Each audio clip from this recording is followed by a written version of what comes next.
농업회사 친환경 연구소의 소장으로 있습니다. 한국입니다. 반갑습니다. 제 목소리가 잘 들린가요? 예. 마이크 앞에 오랜만에 쓰다 보니까 좀 쑥스럽습니다. 오늘 감히 분들 앞에서 또 비료라든가 또 이런 제 상식을 또 제가 공부해왔던 것들을 말씀드리게 되는 것이 굉장히 영광스럽기도 하면서 또 전문가분들을 모셔놓고 이런 또 강의를 한다는 게 조심스럽기도 합니다. 그간 저는 이제 과거에 공부를 처음에 시작할 때는 화학을 공부했습니다. 화학은 비료의 필수 과목이죠. 그 다음에 이제 화학을 학위를 하고 환경보건학을 공부를 했습니다. 인체에 관련된 건데, 인체에 있는 어떤 영양학이라든가 세포 생리학을 하다 보니까 상당히 영양 섭취와 관련된 분야가 굉장히 중요시 됐습니다. 그러면 우리가 이제 영양을 섭취하게 하는 데 있어서 이 신선 야채 쪽이 적대적입니다. 그래서 이 신선 야채에 들어있는 영양 구조를 이렇게 알아가다 보니까 굉장히 어떤 100여 년 전에 어떤 미국이라든가 유럽의 어떤 그 식물의 그동안에 잠재해 있던 미네랄의 구조를 또 알게 됐습니다. 그런데 지금 현재 우리가 있는 이 토양의 문제, 문제는 아닙니다. 이 자연환경, 그 다음에 지구 온난화, 그리고 우리가 그동안에 많이만 정산만에 흘러갔던 우리 그 비료의 어떤 나라의 정책적인 패턴의 문제가 상당히 대두가 됐었습니다.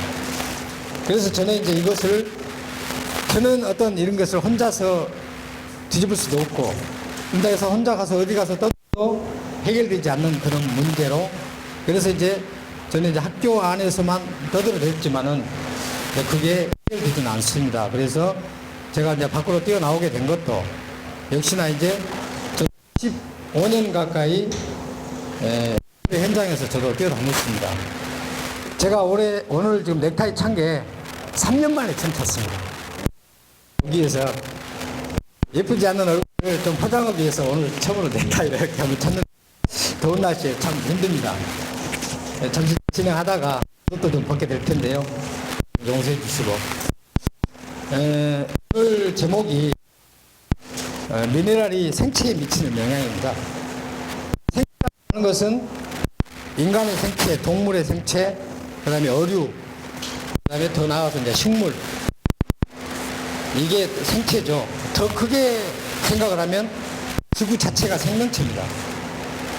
이제 이게 어떤 전부 미생물부터 시작을 해서 곤충, 조류, 동물, 어류 또는 식물들이 이렇게 살아가는데 우리 인간의 욕심은 한도 끝도 없죠.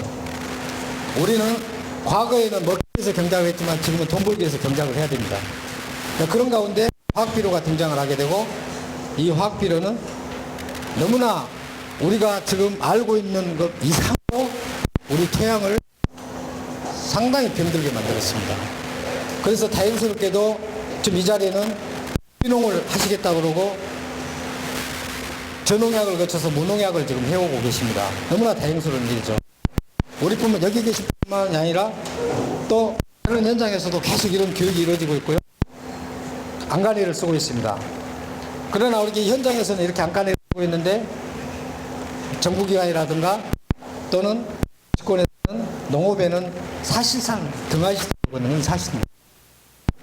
저희들이 과거부터 환경부서라든가 농부서에 가서 그렇게 대도 자리는 6개월마다 한 번씩 바뀌어가고 생각해봤다 했는데 이 사람은 또 딴 자리 그러면 또 가고 해서 세월을 겪으면서도 변화가 이루어지지 않습니다. 우리가 아시다시피 지금 유기농 목록 공시에 비료라든가 또는 제재들이 등록되고 그거 하나 법제로 가지 못하고 목록 공시라는 이름으로 공시가 돼가고 있습니다. 안타까운 현실인데요. 저는 이 비료를 배우기 위해서 유럽에까지 넘어가서 독일에서 공부를 했습니다. 그쪽은 이 국가가 가장 중요시 여기는 게 농업입니다. 유럽 인구 얼마 되지 않습니다. 합쳐봐야 몇 억 되지도 않습니다. 그런 어떤 유럽의 인구는 농업에, 물론 이제 농업이라는 것은 수산과 수산을 다 어우러서 농업이라고 합니다. 굉장한 어떤 힘을 실어내고 어떤 국가의 예산을 실어내고 진짜 어떤 농업인들이 어떤 자신감을 갖고 또는 자부심을 갖고 살아갈 수 있는 토대를 만들어내고 있습니다. 그래서 그런 어떤 토대 속에서 교육도 아주 정형화된 교육, 그리고 현장에 진짜 이 코디네이터들이 얼마나 많이 나가 있는지 모릅니다. 몇 가구당 뭐 북한의 담당자라고 있죠. 그 정도까지 이렇게 정부 부서에서 농업, 그다음에 토양 살리기 또는 환경과 관련된 그런 부서에 수없이 많이 배치가 돼가지고 어떤 농업인들 1차 산업의 인구들을 교육을 해가고 교육시켜 나가고 함께 하고 있습니다. 다시 되돌아와서 우리나라 현실을 보게 되면 물론 지금 안 되고 있는 건 아니지만 너무나 더디고 너무나 우리 농민의 목소리를 키울 수밖에 없는 현실로 만들어가고 있지 않습니까? 저도 지금 고향에서는 같이 농사를 짓고 있고 토요일 일요일이면 가서 같이 농사를 지어야 되고 이 안주에도 단호박을 따기 위해서 제가 한 단호박을 한 2만 평을 하는데 진짜 이 고관절이 부서질 정도로 일손이 없습니다. 그러니까 일 잡고 있다가 내려가서 이렇게 호박 따야 되고 또 건조시켜야 되고 또 출하를 해야 되고 또 도시 나와서는 지인들한테 팔아야 되고 이런 현실이 저한테 있는 것입니다. 그래서 어쨌거나 오늘 제가 이 강의가 여러분들한테 도움이 되실지 안 되실지 모르겠어요. 하지만은 조금이라도 제 이야기가 이해가 가시거나 어떤 공감이 가신다면 저는 그걸로 만족할 수밖에 없습니다. 자, 이제 제 이야기는 여기까지 하고요. 이제 교육에 들어가 보겠습니다. 미네랄이 생체에 미치는 영향. 미네랄이 그러면은 도대체 미네랄이 무엇일까요? 미네랄이 우리는 영양소 우리가 이야기하지 않습니까? 영양소를 이야기하면 다 아는 이야기입니다만은 탄수화물, 단백질, 지방, 비타민, 무기질, 그 다음에 여기까지가 5대 영양소입니다. 저는 10대 영양소로 분류를 하거든요. 물도 영양소고 공기도 영양소고 바람도 영양소고 햇빛도 영양소입니다. 우리 흔히 들었지 않습니까? 우리 농사에 가장 필요한 것들이 방금 5개 위에 말씀드렸던 공기, 바람, 햇빛, 물, 중요한 또 토양, 이게 인체에도 영양소로 등장이 되어 왔습니다. 그래서 보건학에서도 역시나 이 10대 영양소를 이제는 이야기합니다. 그리고 제가 원광대에서 근무할 때도 역시나 영양학의 영양소 구조를 이야기할 때 10가지를 나열을 해서 책을 써놓고 지금 도서관에 보관이 되어 있습니다. 자, 그러면은 미네랄이라고 했으면은 자, 5대 영양소 안에 무기질이라고 있습니다. 우리가 먹는 무기질인데, 근데 우리가 농업으로 와보면은 우리가 총체적으로 미네랄이라고 하는데 농업에서는 대량 요소가 있고 미량 요소가 있습니다. 그죠? 그렇지 않습니까? 지금 퇴비라든가 화학비료 빼놓고 우리가 영양제, 토양제, 뭐 관주용, 연면수비용 이런 이야기가 많이 나오잖아요. 그리고 뭐 또는 호르몬 제제, 생육제제죠. 좀 이따 비료학 개론에서도 나옵니다만은 물론 그 시간까지 안 된다면 이제 참고를 하시면 됩니다. 아주 자세히 좀 써놨습니다. 이 미네랄이라는 것은 원래 생명체의 가장 근본이 미네랄입니다. 생명체. 우리가 그동안 많이 뿌렸던 질소질, 인산질, 가리질은 우리가 먹어왔던 탄수화물, 단백질, 지방과 거의 같습니다. 과거에는 영양소가 그런 것이었거든요. 그렇게 안 들어갔었거든요. 우리도 지금까지 화학비료가 질소질 비료, 인산질 비료, 가리질 비료, 그 다음에 고토, 그 다음에 칼슘, 막 이렇게 돼가지고 뭐 4종 복합비료 이렇게 써왔잖아요. 그런데 예를 들어서 굴이나 아연이나 몰리브덴이나 뭐 이런 것을 또는 황이나 이런 걸 쓰고 싶으면 별도의 성분을 쓰셨거나 미량요소 비료를 썼을 거예요. 그렇지 않습니까? 안 그러셨나요? 지금도 이제 그렇습니다. 지금도 시중에 우리가 알 수 없는 회사 하나가 100여 가지, 200여 가지 제품을 만들어 놓고 다 출시를 하고 매일매일 몇 명씩 쫓아오지 않습니까? 비료회사에서 써보세요. 써보세요. 놔두고 가면 돌아서면 어떻게 써야 되는지도 모르고 저희 고향의 캐비닛 안에도 5만 가지 비료가 있어요. 5만 가지 비료. 진짜 5만 가지가 될 것 같아요. 사실 5만 가지 아니라 뭐 500가지도 안 됩니다만은 5만 가지를 갖다 놉니다. 그죠? 예. 5만 가지라는 게 갑자기 생각하는데 토양 내에 있는 미생물 가지수가 5만 가지예요. 우리가 제일 많을 때 표현이 5만 가지가 있다고 그래요. 5만 가지가. 그죠? 5만 가지 갖다 놓고 있다고 그래요. 예. 근데 진짜 미생물의 가지수가 약 5만 가지에 가깝답니다. 예. 미생물 이야기를 좀 이따 또 하게 될 텐데요. 미네랄의 어원은 재라고 그럽니다. 재. 과거에 우리는 연탄 떼고 살았습니까? 그 이전에는 뭘 했죠? 불을 뗐죠? 전부 불 때는 부삭이라고 그러죠. 부삭. 불을 떼고 살았습니다. 그리고 집을 떼고 집 재를 가지고 콩나물도 키워 먹었습니다. 왜 콩나물이 잘 되냐? 전부 미네랄이라고 그랬습니다. 미네랄에 재에다가 물만 부수면 재는 열을 받아서 탔기 때문에 미네랄이 작물이 흡수할 수 있는 상태로 바뀌어져 있는 겁니다. 이걸 재라고 합니다. 서양에서는 애쉬라고 그럽니다. 애쉬. 우리가 재떨이를 애쉬트레이 그러잖아요. 애쉬. 그래서 양놈들 말로 따지면 미네랄의 원은 애쉬입니다. 애쉬. 우리는 재라고 그러죠. 왜 제가 재 이야기를 말씀드리는가? 과거에는 필요가 없었어요. 필요가 없었습니다. 우리가 지금 유기농 하시는 분들이 지금 만들어 쓰시는 그런 패턴, 예를 들어서 농축에서 쓰시잖아요. 약도 또 농축해 갖고 쓰시잖아요. 독초 성분들 농축해 가지고 쓰시면은 약이 됩니다. 쉽게 이야기하면은 탄저병이 왔어요.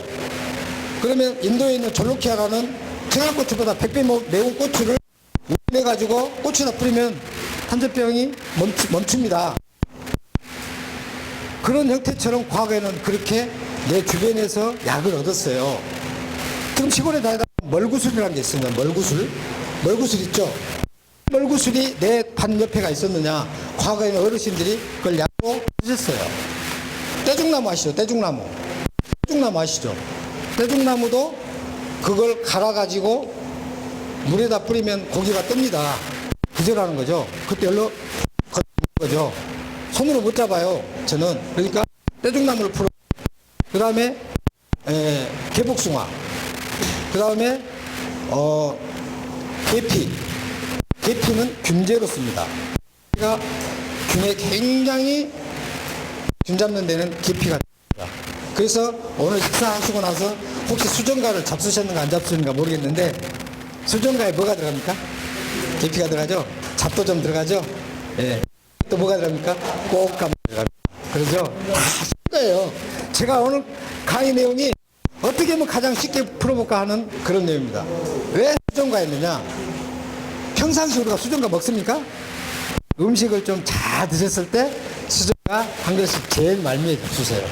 이건 뭐냐면은 우리 장에는 평상시 먹을 때는 장에 균 바란스, 대장균부터 유산균 바란스가 맞습니다.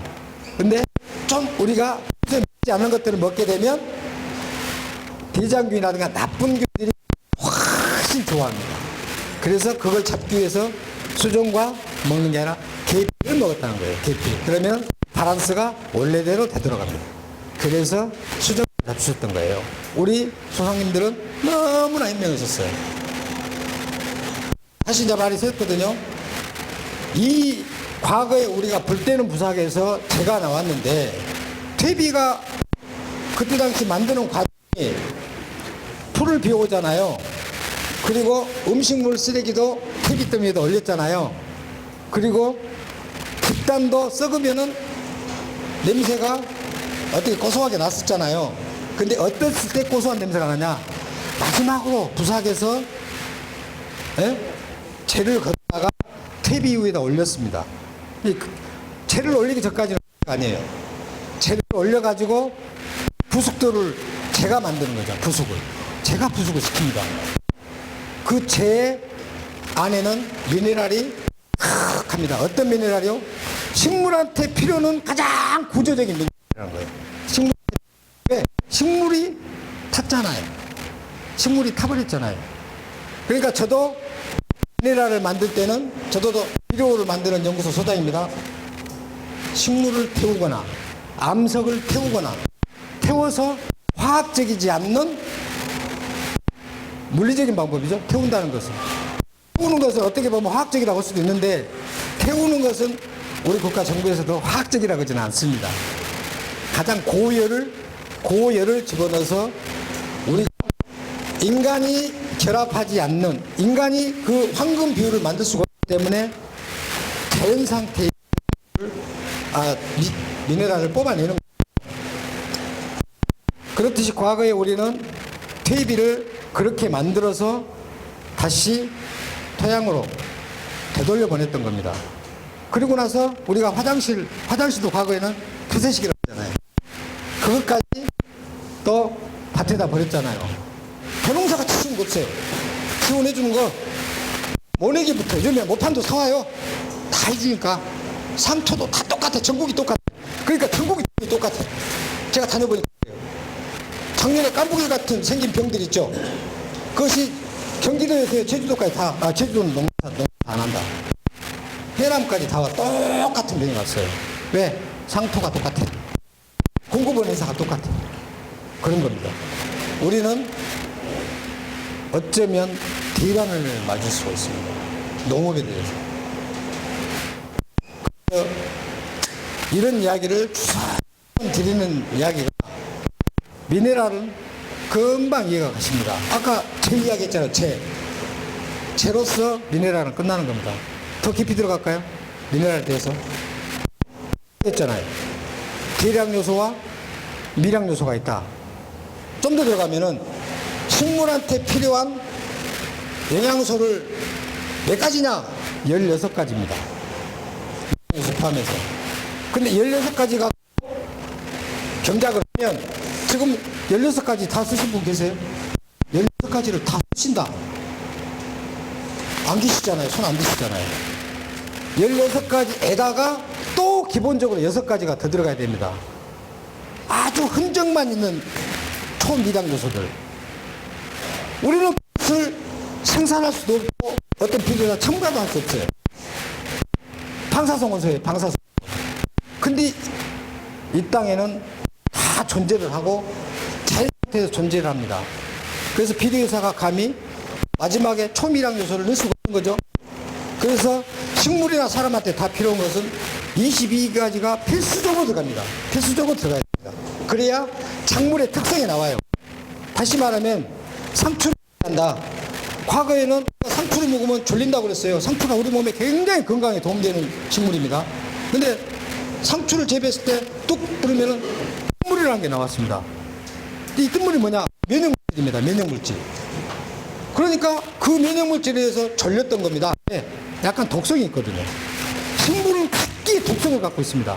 그 독성이 우리 몸의 면역성을 키우고 우리를 건강하게 만들고 우리 호르몬 구조를 바로잡고 사람이 사람답게 살 수 있게 만들어 놓는 겁니다. 지금은 모양만 사람들이에요. 좀 과장돼서 해야 됩니다. 저도 모양만 사람입니다.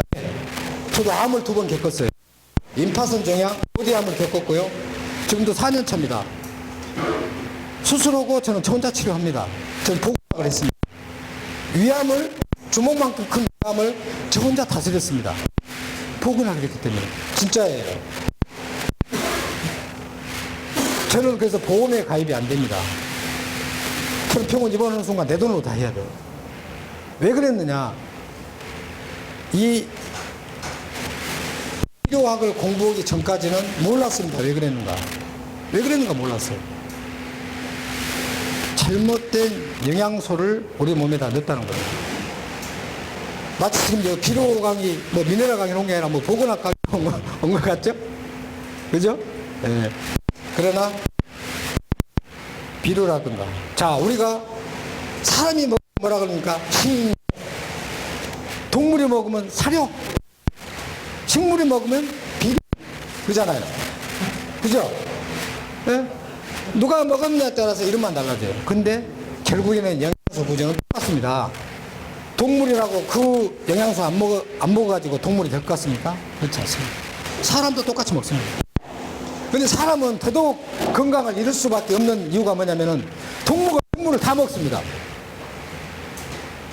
우리가 농약을 동물에다 쳤어요. 농약을. 그럼 농약이 있겠죠. 근데 요즘에 저독성 농약은 쳐가지고 이면은 금입니다. 사라지게 돼 있어요. 옛날에 고독성 맹독성일 때는 잔류를 합니다. 근데 지금은 농약 회사들도 좀 양심이 생겼나 봐요. 그래가지고 일주일 정도면 좀 사라지는 편이에요. 땅에서 적이 돼서 모아지니까 이제 토양 검사하면 나오는 건데요. 작물에서는 대부분 일주일이면 날아가고 합니다. 요즘에 저독성 농약 그렇습니다. 그런데 이 작물을 소가 먹었어요. 소가 아기 때부터 우리가 도축장 갈 때까지 얼마나 큽니까? 몇 개월 동안 먹을 것 같아요, 이 식물을. 농약 친 식물을 몇 개월 동안 먹을 것 같습니다. 짧아도 3년이죠. 우리가 비우고 말고 그냥 이렇게 키울 때 보통 3년을 먹게 되면요. 우리가 사람이 식물을 먹었을 때 인체에 오는 독성을 1이라고 봤을 때 우리가 소고기를 딱 그 풀을 먹은 소고기를 먹으면은 이 독성은 몇 배다? 10,000배다, 10,000배다. 10,000배가 아픕니다, 10,000배가. 이것은 말씀드린 것은 촬영을 하고 있기 때문에 거짓말 못합니다. 자료가 다 있기 때문에. 자료를 내와갖고 말씀드리는 겁니다. 그래서 얼마만큼 우리가 식물을 다루는 농업인들은 전문인이어야 되는가가 중요하죠. 그래서 우리는 비료를 좀 다 아시는 분이지만 좀 더 비료를 어떻게 운영을 해야 되는가를 좀 상기를 시켜야 되고요. 작물을 이제 키우고, 자, 유럽에서 가보니까요. 비행기 딱 타고 프랑크푸르트 공항에서 쭉 해서 스페인으로 딱 가잖아요. 근데 스페인이 딱 오기 시작하잖아요. 하늘에서 보면은 합니다. 우리가 김포공항에서 호주 쪽으로 쭉 돌 때 구리치를 지나가면 밑에가 하잖아요. 백색 천국이잖아요. 왜 그렇습니까? 비닐하우스. 여기는 비닐하우스예요. 근데 스페인이나 유럽 이쪽으로 가잖아요. 전부 유리온실입니다. 스페인에 가면 유리온실 한 단지에 아프리카인 15만 명이 일을 합니다. 우리는 농가에 고작 2~3명. 그래도 좀 동남아인들 몇 명씩 데려다 쓰죠. 보통 3~4명씩 배정이 되잖아요. 네. 우리나라가 유리온실의 어떤 과 비교를 해보면 온실 규모로 봤을 때 0.7%입니다. 0.7%. 네덜란드가 99%가 좀 넘습니다. 유리온실. 나머지 1%는 시설하우스겠죠. 노지고요. 노지는 다 있으니까 어디나 다 노지는 있습니다. 그 정도 우리나라는 이 대류농법을 안 한다는 거죠. 대류농법이라는 것은 가치 있는 농업이라는 거예요. 가치 있는 농업. 우리나라는 볼륨 농업이에요. 하우스 한 동 더 지어갖고, 자, 몇천만 원도 안 나와. 또 하나 짓고, 또 하나 짓고 해갖고, 땅도 없는데, 막 짓어 살라고 그래요. 그러신 분들만 안 그런 것 같아요. 분들은 조금 더 가치 있는 농업. 그러니까 구례 오이나 나간 오이를 가면, 하우스가 시설하우스잖아요. 오이 한 평에서 23만 원 나옵니다. 1년간. 한 경작 끝냅니다. 천안 아원의 오이를 가면은 경작을 2월 15일 날 정식하고 8월 15일 날 정식해가지고 2작기를 합니다. 근데 합쳐야 16만 원 나옵니다. 썩 빠지게 16만 원 나와요. 근데 구례 오이는 23만 원 나오잖아요. 들으셨잖아요. 경작법의 차이입니다. 그러면 다른 오일을 심어서 그럴까요? 그럼 오일은 품종이 여러 가지가 있습니다만은 품종에 관계가 없습니다. 경작법에 있는 겁니다. 그래서 우리는 그런 것을 좀 내가 오일을 하고 싶다면 제일 잘하는 데 가서 좀 봐야 될 필요도 있지 않겠습니까? 예. 그래서 저는 어디 가면 아는 척 안 하고 저는 몰라서 좀딱 봅니다. 교수란 말도 안 합니다. 모르니까 물어봐야죠. 제가 비료 만들지는 알지 어디 가서 뭐 경작하는 건 우리 사장님들이 더 전문가세요. 저보다 경작할 줄은 모릅니다. 어떻게 어떤 비료를 써야 되고 자 어떤 작목에는 병이 중요하면 어떻게 해야 되고 토양 관리는 어떻게 해야 되고 저는 그것은 조금 많이는 아니지만은 어떤 한 작목에 들어가서 전문가들은 그런 분이시라니까요. 그래서 오늘은 미네랄을 이야기하는 자리입니다만은 가장 생리적으로 어떤 표현해내는 물질을 미네랄이라고 그럽니다. 생리적으로. 아까 상표 말씀드렸습니다. 토마토의 리코펜을 가장 생성을 잘하게 하는 것은 미네랄입니다. NPK가 아닙니다. 그러니까 NPK는 때가를 만들죠. 때가를 만들잖아요. 지주를 만들고 모양을 막 푸르스름하게 또는 다마를 크게 이렇게 속성으로 막 이렇게 할 수 있잖아요. 실질적으로 내용물을 만드는 것은 미량요소입니다. 미네랄. 그래서 이 미네랄을 어떻게 쓸 것이냐 우리가. 그러면 토양에서 미네랄을 어떻게 쓸 것이냐, 작목에다 MNC 미네랄을 어떻게 할 것이냐, 이게 중요하거든요. 조금 제 말에 설득력이 좀 있는 것 같습니까? 예. 그러면 좀 더 깊이 가볼게요, 이제. 그럼 이제, 아까 말씀드렸듯이, 자, 우리 대한민국의 전체 비료회사가 다 그러는 건 아닙니다. 동부안동부터 저 전라도 끝에 있는 비료회사 1000여 개가 넘습니다. 비료회사가. 1000여 개가 넘는 비료회사들이 거의 비료들이 공룡회사들 따라가게 되어 있습니다. 패턴은. 왜? 큰 회사들은 전국을 다 깔아져 있지 않습니까? 대리점 체계가 깔아져 있어가지고 어떤 농약사를 통해서 또는 자기 대리점들을 통해서 비료를 공급을 하고 있습니다. 그래서 이제 그런 패턴에 우리가 젖어 있다 보니까 똑같이 비료회사가 탄생하면 그런 패턴에 맞춰서 비료를 만들어 갑니다. 그렇기 때문에 라벨만 다르지 내용을 들어가면 거의 똑같다고 보면 됩니다. 그래서 늦게 줬네, 내게 줬네. 비료회사 갖고 자기 비료 나쁘다고 세상에 없어요. 내 건 나쁘니까 쓰지 마세요. 하고 돌아다니지 못하잖아요. 제 것이 좋습니다. 그러잖아요. 절대 그렇게 다들 이야기를 하는데, 이제는 그것도 이제 안 먹힙니다. 제가 시골에 가서 이렇게 호박을 따고 있을 때 비료회사가 옵니다. 저는 모른 척 합니다. 들어보면 똑같은 이야기, 그놈 이야기야, 그놈 이야기고. 그죠? 똑같은 이야기입니다. 그러면 저는 이런 실험을 합니다. 갖고 왔으면 내놔보라고 그러거든요. 얼마짜리냐고 한 병을 삽니다. 그리고 저는 집에 있는 부스터, 가스 부스터 하나하고 후라이팬을 아예 하우스 안에다 넣어놨어요. 갖고 오면 부숴요. 미량 요소를 점검하는 방법입니다. 미량 요소를 점검하는 방법이에요. 부숴놓고 가열을 시킵니다. 확 수증기가 증발하고 뜨거우니까 수증기는 증발을 해요. 그러면 진짜 당신들이 이야기했던 미량 요소가 남을 거 아니에요. 소분이 다 날아가니까. 그죠? 그러면 얼마를, 자, 500cc를 부었는데 얼마가 남았는가 보면, 니들이 몇 프로짜리인가 하나 대충 거예요. 그람수는 안 재도. 함량 기준이거든요. 그런데 거기서 끝나질 않습니다, 저는 좀 아니까. 근데 이 사람은 내가 그런 실험을 하는지를 몰라요. 회사가 그런 걸 교육시켜줘 본 적이 없어요. 저는 여기다가 다시 물을 붓습니다. 그러면 물을 부어서 놔두고 한번 이렇게 젖어 봅니다. 그대로 있으면은 불용성입니다. 불용성. 먹질 않는다는 것은 식물이 먹을 수 없다는 거예요. 식물이 먹을 수가 없다. 이게 다 녹아 들어간다. 다시 아까 원래 상태로 물로 되돌아간다. 그러면 그것은 수용화가 돼 있다. 다시 킬레이터화가 돼 있다. 또는 이온화가 돼 있다. 요즘에 이온화 막 미네랄 많이 나오잖아요. 다 이온화 됐다고 그래요. 우리는 기구가 없어서 설비가 없어서 실험 장비가 없어서 다 속을 수밖에 없어요. 간단하게 그렇게 한번 해보세요. 후라이팬에다 붓고 끓였다가 다시 물을 부어서 안 녹은다. 사지 마. 네. 저 그렇게 이야기해요. 아, 근데 이걸 왜 우리 것은 안 된다. 그러면은 제 거 딱 갖고 있다가 구해놓은 거 있을 거 아니에요. 이거 진짜 된 놈. 딱 부숴주고 떼어 딱 부수면은 싹 녹습니다.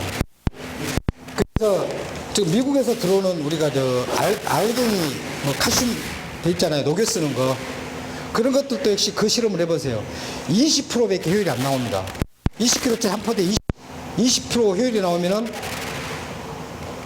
몇 킬로입니까? 20kg 돈을 샀는데 4kg짜리를 20kg 사본 거예요. 4kg짜리로. 억울하지 않습니까? 억울하죠? 20kg짜리 양으로 샀는데 4kg 그럼 나머지는 어디로 갔어요? 토양에 머물 것이다. 토양에 머문다 이걸 뭐라고 그래? 집적현상이라고 그래. 집적현상. 이시장애. 그리고 또 식물에서는 어떤 게요? 질산태, 초산태만. 태라고 그러잖아요. 낙하산병이 일어나죠. 그 다음에 청고병. 파란 상태에서 말라버리는 막 청고병. 이런 거 오잖아요. 그런 게 뭐냐면은 염류장애에서 많이 옵니다. 그러면은 집적된 것이 내 작물에만 해를 줄까요? 작물에만 해를 주지 않습니다. 토양 내에 미생물이 5만 가지가 있다고 했잖아요. 5만 가지가. 미생물만 5만 가지 있습니까? 선충도 있어요. 땅강아지도 있고, 뭐, 지렁이도 있고, 많아요. 얘들한테 굉장히 부정적인 영향을 줘버립니다. 그렇게 하다 보니까 어떤 회사가 나옵니까? 미생물 비료를 만드는 회사들, 옛날 뭐들, EM 막 이런 게 있잖아요. 미생물로 해가지고, 효과 없는 거 아닙니다. 단기간에 효과가 있습니다. 한때 판을 쳤고. 근데 지금이 안 씁니까? 쓰다 보니까 자꾸 효과가 떨어져요. 그 문제가 토양 내에서 안 먹히는 거예요. 팁 드렸잖아요. 미네랄을 이온화된 미네랄, 킬레이터화된 미네랄을 골라내는 방법 간단하게 말씀드립니다. 오늘 여기 안 오신 분들은 모를 거예요. 절대 가르쳐주지 마세요. 절대 가르쳐주지 마세요. 이 말을 하니까 또 생각나는데 제가 성주로 갔어요. 성주 뭐가 유명합니까? 참외. 어떤 아주머님이 피 불러가지고 참외에 오는 병들이 여러 가지가 있습니다. 가서 이렇게 하고 또 처방을 해보니까 좀 돌아보니까 며칠 있다가 괜찮아졌다고 그래요. 그래서 뭐 저를 다시 한번 와달래요. 그래서 갔어요. 나가는 게 갔는데 나를 손을 잡고 어디 하우스로 가. 그래서 왜 가시냐 할까? 아니 소개할 때 있대.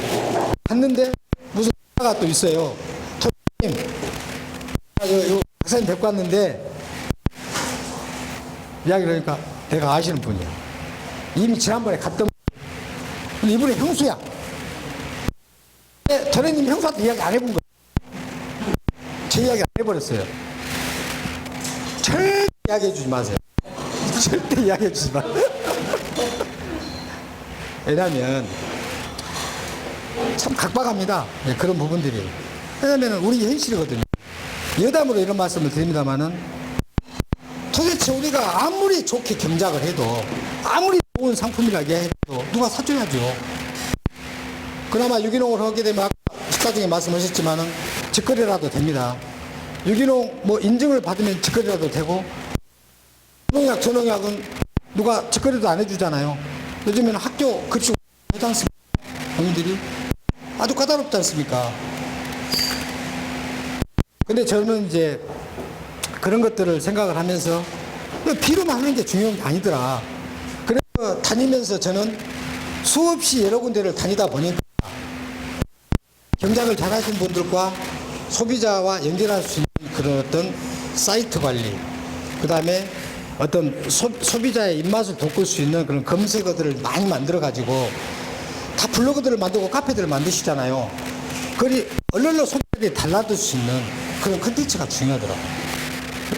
여기는 이제는 잘 되실 걸로 압니다. 그런 것들이 요즘에는 온라인상에서 판매가 되는 게 굉장히 중요합니다. 이건 아니라 저희 직원 하나가 과거에 저희 공장 전에 이 기정떡을 만드는 기술이 있어요.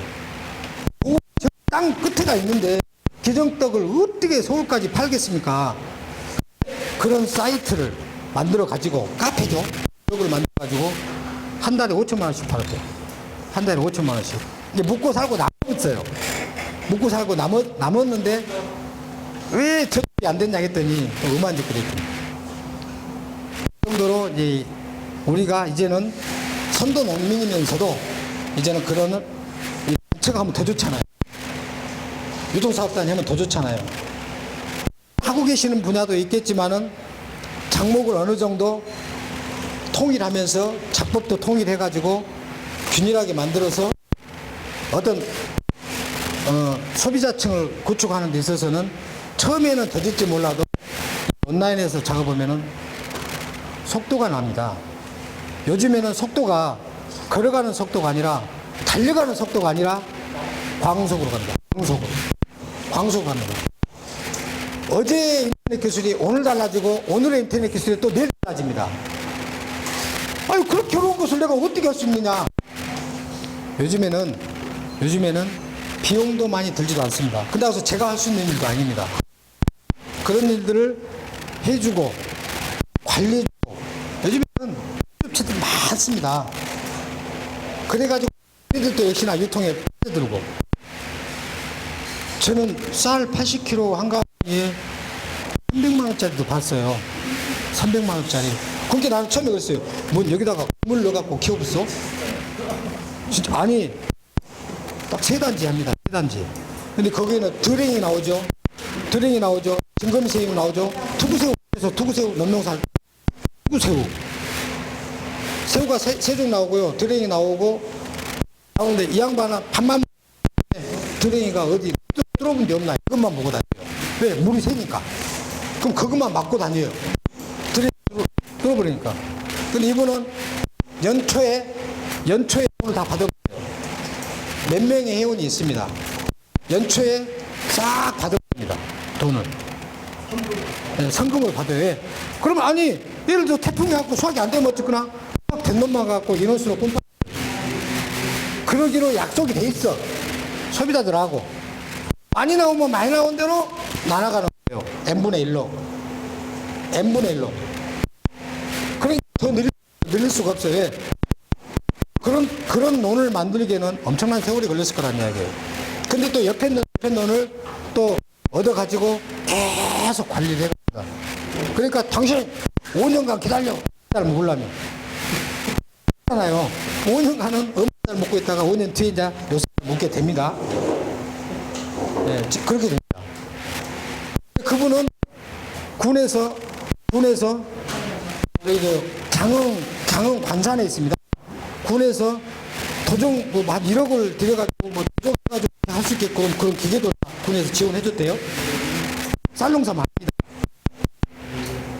그래서 요즘에는 국가가 지원하는 지원 체계가 사실 많이 있는 건 사실입니다. 근데 내가 받을 방법이 없다는 게 문제죠. 내가 받을 방법이 없는 게 문제예요. 농업 예산 많습니다. 근데 내가 받을 방법이 없고 내가 받을 수 있는 자격을 국가가 안 만들어주는 것이 탈이죠. 아시는 분들은 잘들 빼갑니다. 국가에서. 잘들 빼가요. 잘들 빼가는데 참 어렵습니다. 일반적으로 우리 농민들이 그걸 해가기는. 그래서 힘을 모으고 단체로 가고 조합으로 가고 법인으로 가고 이렇게 해서 좀 의견을 모아가지고 국가를 공격하고 또 농업을 또 신경쓰게 만들고 미네랄 교육 또 이런 이야기 하니까 좀 싫으십니까? 그걸 아시죠? 제가 이런 말씀 또 한 가지만 더 드릴게요. 지금 FTA를 하고 있잖아요. FTA를 지금 뭐 지구촌 전체가 지금 FTA 걸렸습니다. FTA 의미가 뭘까요? 농업 죽이고 공산품 팔기? 우리 그걸로 인식한가요? 우리가 시골에서 느끼는 농업인들이 느끼는 FTA를 한번 묻고 싶거든요.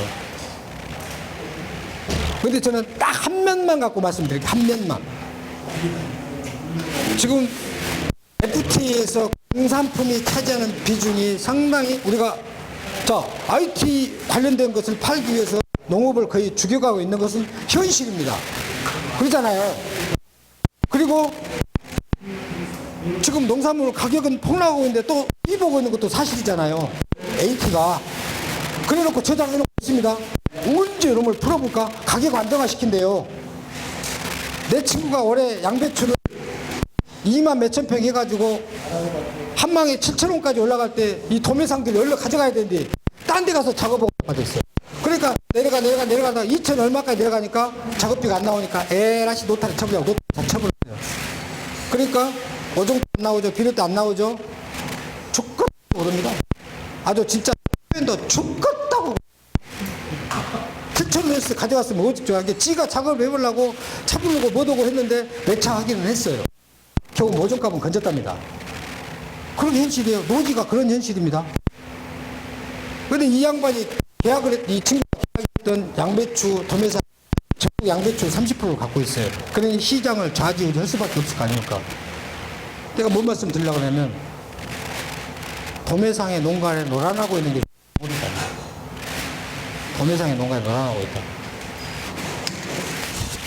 이거 노란하 봅니다. 들어가면은 우리가 얼마나 거기다가 아순소리를 해야 되고, 그런데 우리 농민들은 500원에 냈는지 1,000원에 냈는지 몰라도 5,000원에 먹어야 되는 게 현실이잖아요. 그잖아요. 그럼 뭐 나머지 중간 마진을 경작도 하지 않는 유통에서 싹 떼간다는 이야기. 이 현실이 바뀌어야지. 앞으로 다가오는 FTA가 하나의 희망을 준다면 농산물 가격 전 세계 표준화입니다. 농산물 가격이 전 세계 표준화예요. 그러면 제가 갖고 있는 휴대폰이 예를 들어서 80만 원짜리다. 아프리카 촌놈이 사도 80만 원 사야 됩니다. 이것이 공산품 가격 표준화입니다. 그죠? 예. 시간 조금 남았습니다.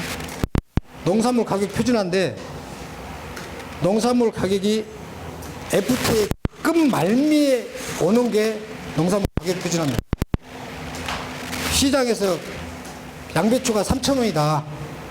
오늘 고시가격이 떴으면 이게 다음 달에 2,000원, 1,000원으로 떨어지는 게 아니라 농산물 가격 물가 지수에 의해 움직이는 것이 가격 표준화입니다. 물가 지수에 움직이는 거죠. 앞으로 그렇게 가야 됩니다. 그러라고 유통공사를 만들어 놓고 그러라고 정부가 이렇게 해놨는 건데 엉뚱한 짓을 해보는 게 사실이잖아요. 그걸 잡는 것이 농민들이 할 일입니다. 유통공사 너희들 자 창고 한번 열어봐. 너희들 지금 많이 해놨는데 또 갖다 놓은 거 있는가 없는가 보게 열어봐야 됩니다. 열어봐야 돼요. 어디 군청 앞에 가서 나락 널어놓고 휘발유 뿌리고 전라남도 데서 많이 합니다. 그거 하면 안 됩니다. 이 정부기관에서 앞으로 가격 표준화가 가기 위해서 장기적인 계획을 하고 있는데 할 일이 없으니까 그런 장난을 못 하는 것도 우리의 한 일이라고 봅니다. 말이 많이 샜습니다. 그런데 좀 도움이 되신가는 모르겠습니다. 네. 여기 잠깐 보시면요.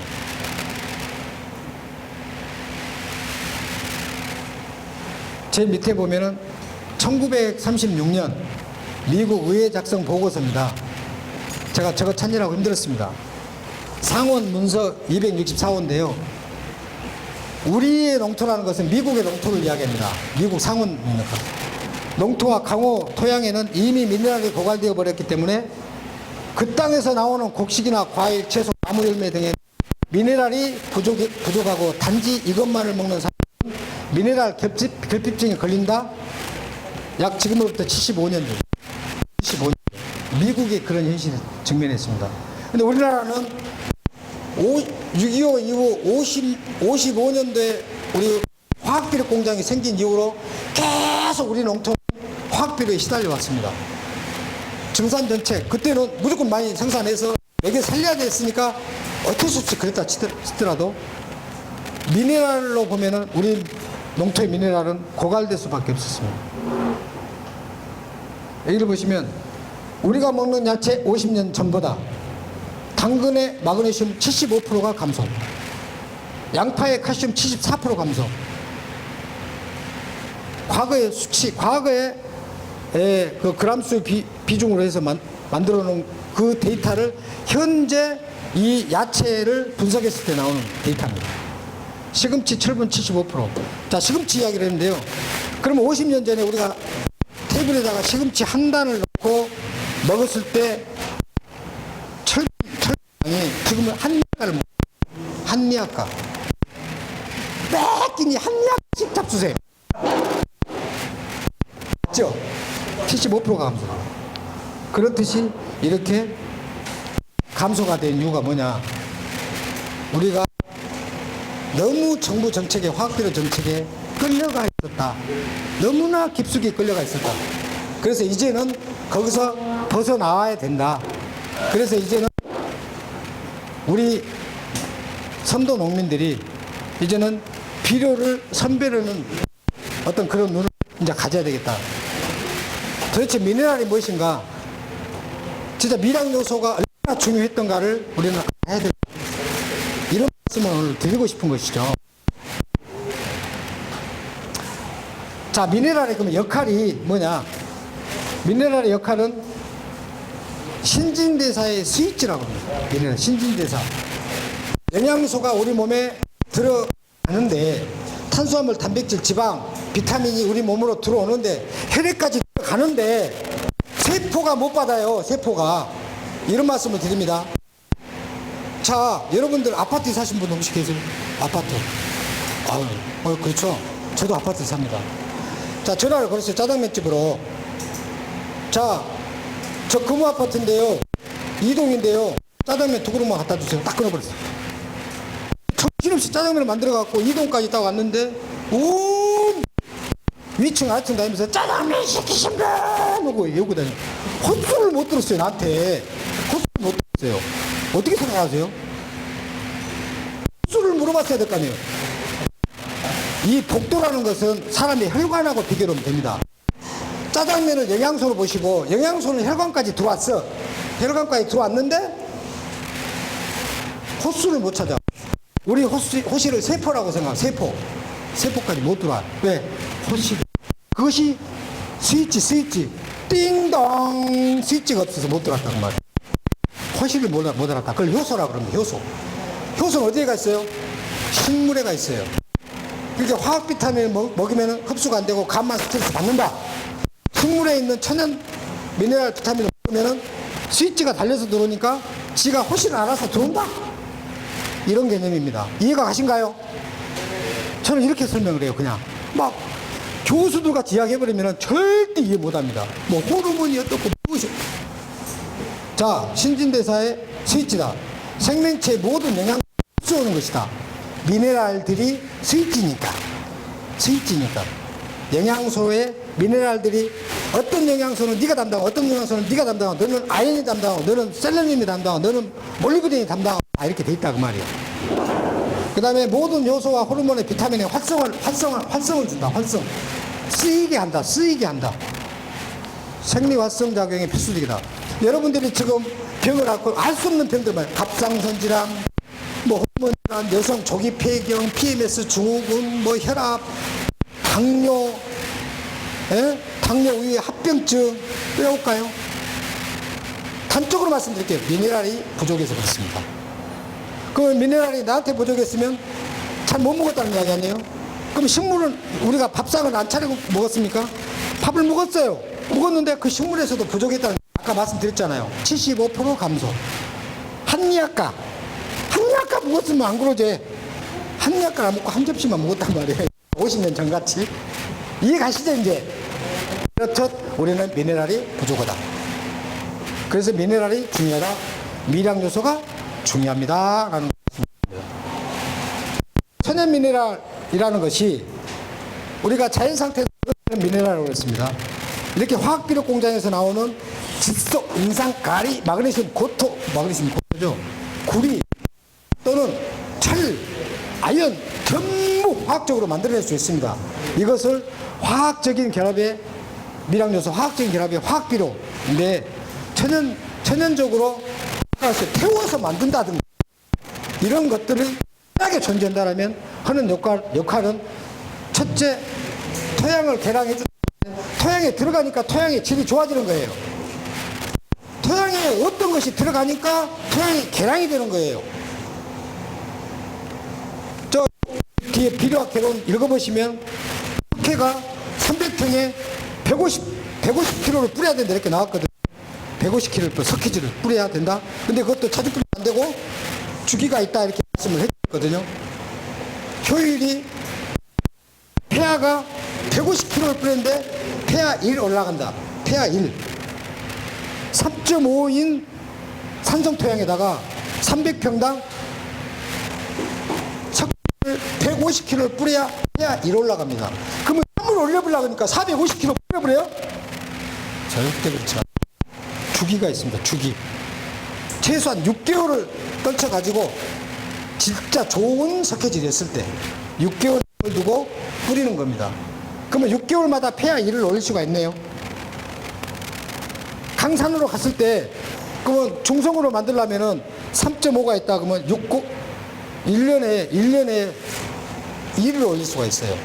폐하 1을 올릴 수가 있어요. 진짜 좋은 석회질일 때 그렇습니다. 그러니까 약 3년 걸리는 거죠. 약 3년 걸리는 거죠. 그래서 기본 3년입니다. 산성토양을 중성화 약알칼리로 가게 하는 데는 3년 걸립니다. 그 안에는 절대 안 됩니다. 물론 이제 앞으로는 될 수도 있어요. 앞으로는 될 수도 있습니다. 왜? 액상 막 이온화된 것들을 뿌려대면 됩니다. 그러면 당해도 됩니다. 저는 어떤 것을 구해다가 금산 인삼은 연작이 안 되죠. 인삼 연작 됩니까? 안 되죠. 저는 5년 전에도 됐고 10년 전에도 됐거든요. 이 미네랄이 호르몬의 주성분이에요. 호르몬의 주성분. 그 다음에 성장 촉진, 억제, 수정, 비대제 이런 것들의 역할을 따로 재배되는 게 아니라 미네랄을 잘 쓰면 재배되는 역할도 하고 옥신 역할도 하고 카이스타이트 역할도 하고 다 한다는 얘기예요. 다음에 또 한번 보여주신다면 빡하게 이제 가지고 내 이야기가 될 겁니다. 저 비료 만들 줄 아는데 어디 가서 저는 비료 팔아본 적이 없어요. 나 비료 다니지 않습니다. 이걸 알고 미네랄에 대해서 오해가 풀려야만이 앞으로 농업이 달라지고 언젠가는 저도 저희 회사 여기서 비료 안 팔아도 팔거든요. 어디 가면 비료 제가 만든 비료 이야기는 안 합니다. 일단은 미네랄을 이해시키는 게 중요해요. 미네랄 이해시키는 거. 포장 억제 및 방지. 포장 억제 우리나라 지금 농농사 중에 가장 도복현상이 제일 문제잖아요. 도복현상이 제일 문제 쓰러지는 게 쓰러지지 않게 하는 두 성분은 뭘까요? 예? 규산! 맞습니다. 땅에 성을 붙인다면 흑도차 2개입니다. 흑도차 2개. 규. 땅을 성씨를 대라 그러면 규자입니다. 규자. 규산을 50% 이제 규산제가 나오는데 시중에 나오는 규산제들의 대다수가 황제칠, 광양제칠에서 나오는 그런 슬러지입니다. 그 규산이에요. 그것은 상당히 쓰시면 땅에 스트레스 받습니다. 규산은 자연에서 긁어와야 됩니다. 규산. 예를 들어서 흑목 계통이라든가 고도규화암이라든가 다공성 고도규화암이라든가 그런 것을 긁어와서 토양에 뿌려야 됩니다. 농농사에는 가장 필요한 게 규산입니다. 도장 억제, 그 도장 방지. 규산들이 풍부한 데는 SiO2라고 그러죠. 네? 정부에서 보조해 주는 게 그 포털 슬러지라는 그거 규산이에요. 근데 규산에도 세 가지, 그 책자에 보면 나와서 규산이 세 가지입니다. 세 가지 있어요. 알칼리 저항작용. 너무 알칼리도 안 되지 않습니까? 예를 들어 블루베리 같은 것은 4.5 산성토양에서 그런 거잖아요. 그러니까 화분에서 키우잖아요. 일반 토양에서 안 키우잖아요. 블루베리. 작목마다 그런 특성을 갖고 있습니다. 그런데 산성토양이나 알칼리성 토양이나 중성토양이나 다 통하는 것이 있다면 미량요소입니다. 화학 말고 미량요소입니다. NPK와 미량요소를 별도로 분리해서 우리가 생각해야 될 필요가 있습니다.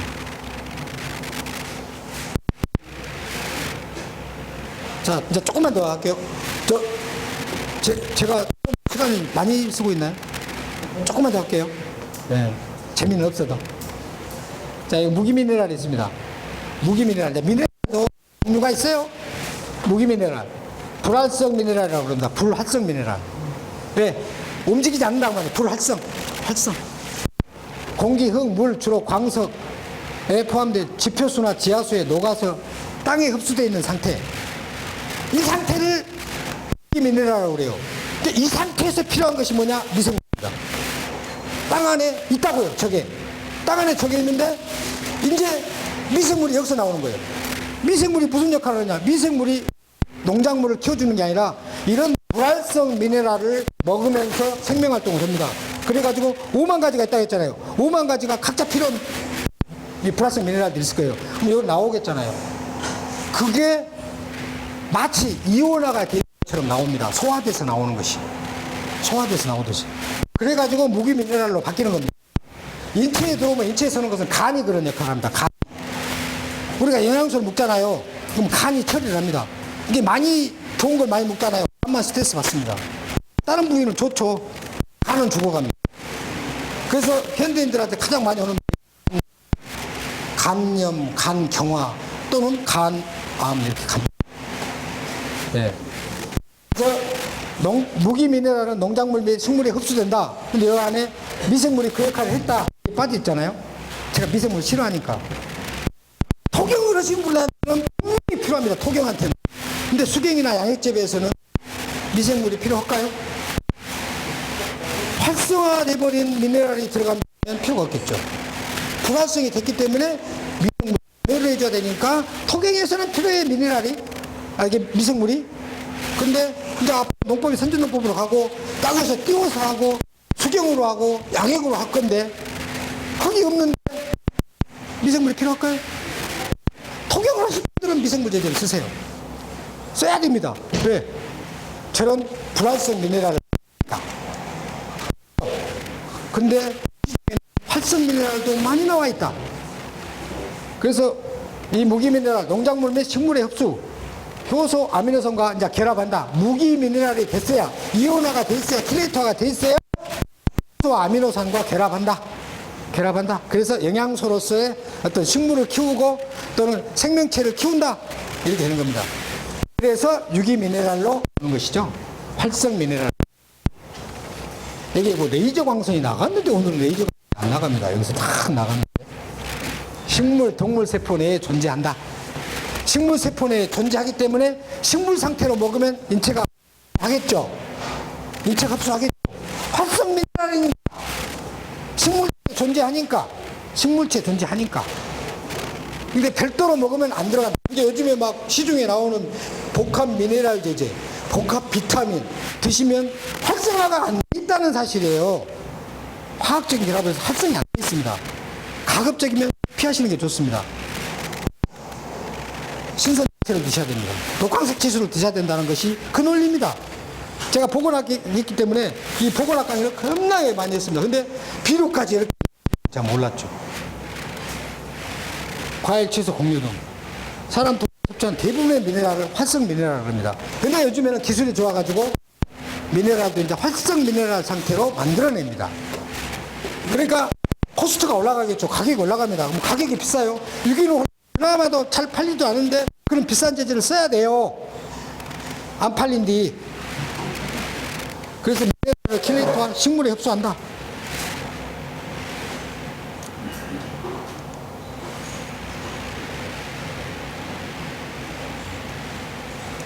어디까지 가셔? 왜? 컴퓨터가 제 거이 아니다 보니까 말을 잘 안 듣습니다.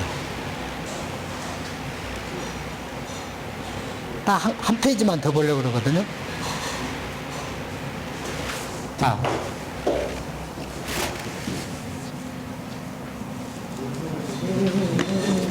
한 페이지만 더. 그럼. 옆 페이지는 이제 제가 좀 마무리가 됐습니다. 미네랄의 이제 끝장입니다. 끝장. 끝장 바보지 않냐가 아닙니다. 마지막 장입니다.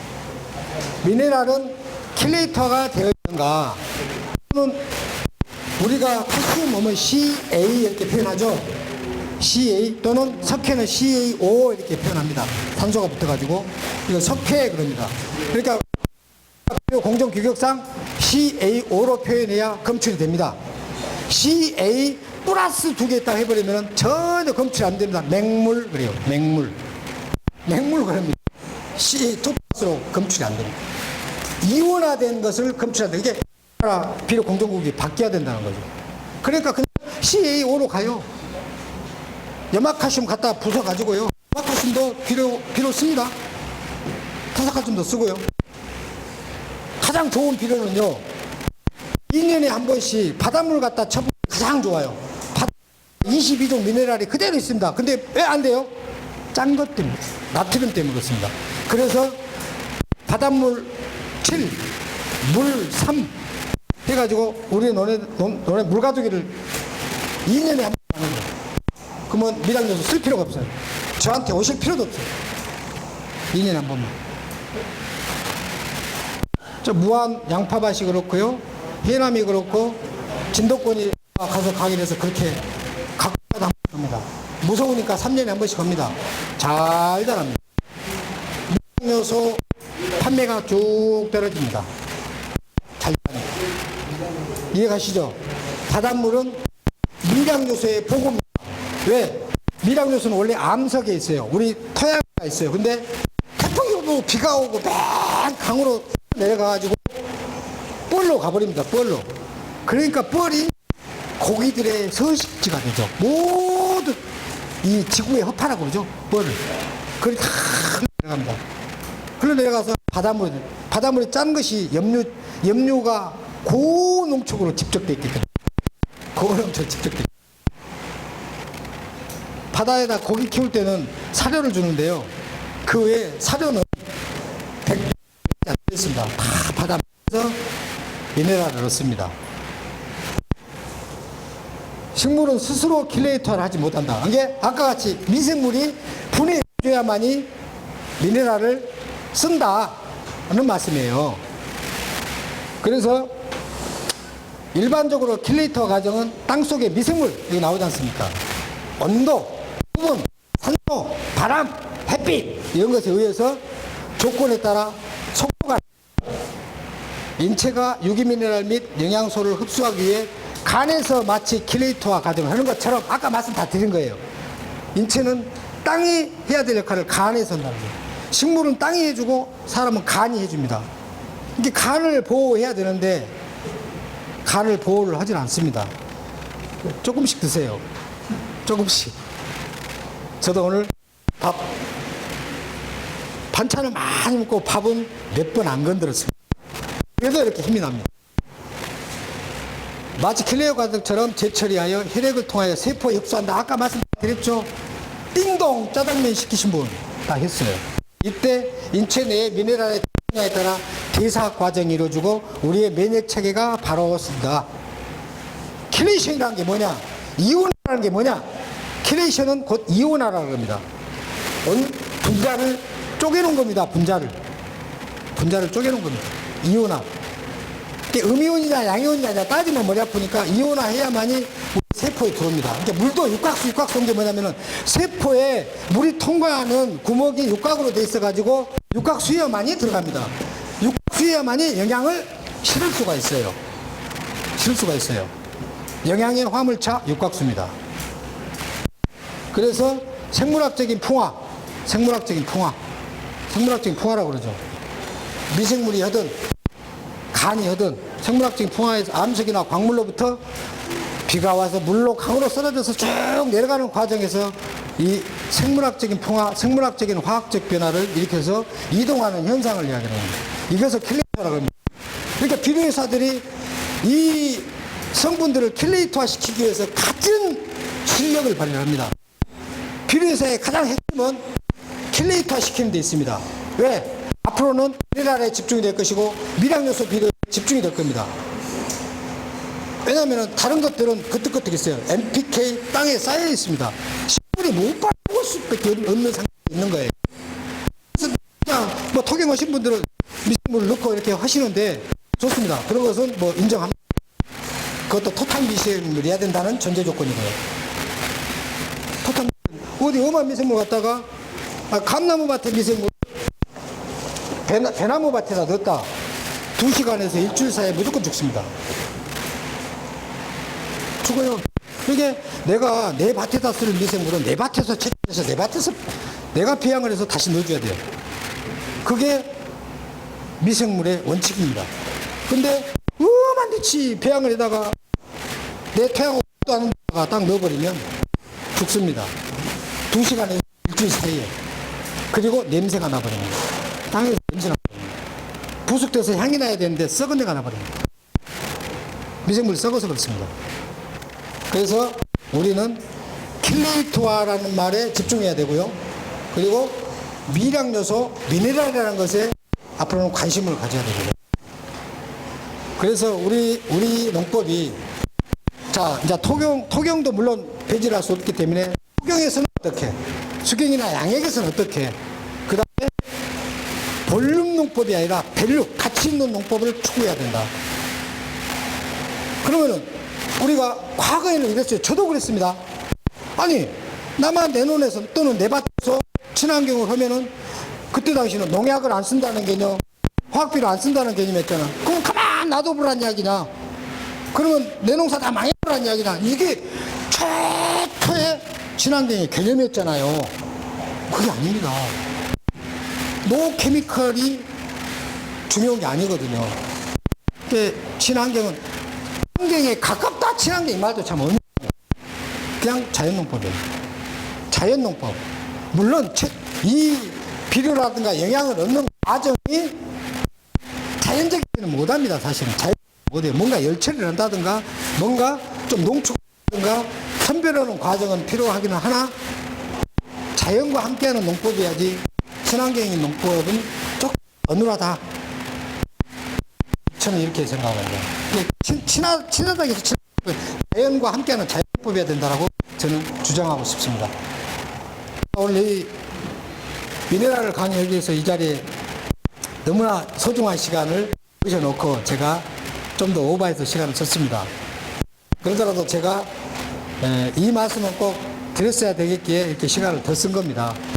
물론 이제 문의를 범했다 하시더라도 용서하시고 이야기 도중에 좀 더 논리적으로 맞지 않다면 그것 또한 또 제 생각이거니 하고 또 용서를 해주셨으면 고맙겠습니다.